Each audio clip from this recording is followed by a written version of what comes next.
In this session, we'll give you a quick overview of what database entities are. We'll start by answering the question, what is an entity? Then we will explore how entities have attributes and learn what basic data types are available for those attributes. We'll talk a bit about the special ID attribute. Finally, we'll finish up by talking about the built-in entity actions. So, what is an entity? An entity is what allows us to persist and access information that is needed in our OutSystems applications. Each business concept or application concept should be mapped to an entity. With entities, we're able to persist and access data in our application. Each new record that you insert or create in the entity will be persisted as a row in the database table.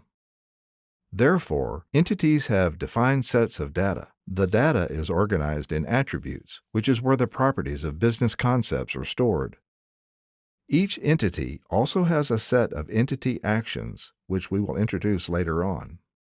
By default, entities are created with an ID attribute. This attribute may be modified if needed, and it uniquely identifies each record in the entity. It acts as the primary key of the database table, and it provides support to create relationships between entities.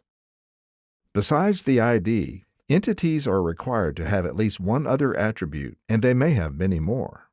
Just like the ID, other attributes are mapped to columns in the database table. Each attribute needs to have a basic data type defined. Regarding the basic data types, several options exist in OutSystems. We have alphanumeric types like text, phone number, or email. Then we have numeric data types such as integer, long integer, decimal, and currency. We can also represent a date and time combined or independently. A logical Boolean data type. Or binary data type to store images, for instance, as well as references to other entities. For each one of these data types, OutSystems has a default value.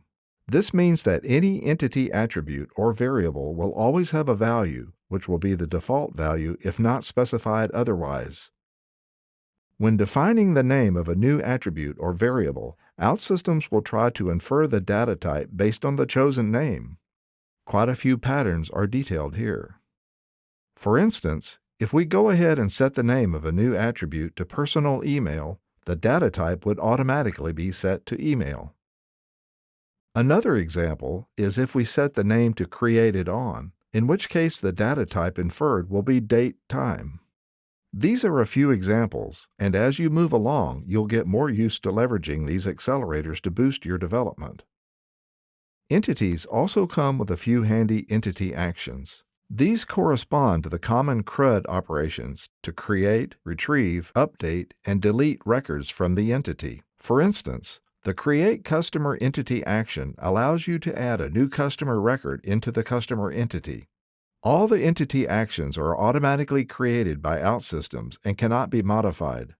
Also, these entity actions can be used inside the application logic to manipulate the entity data.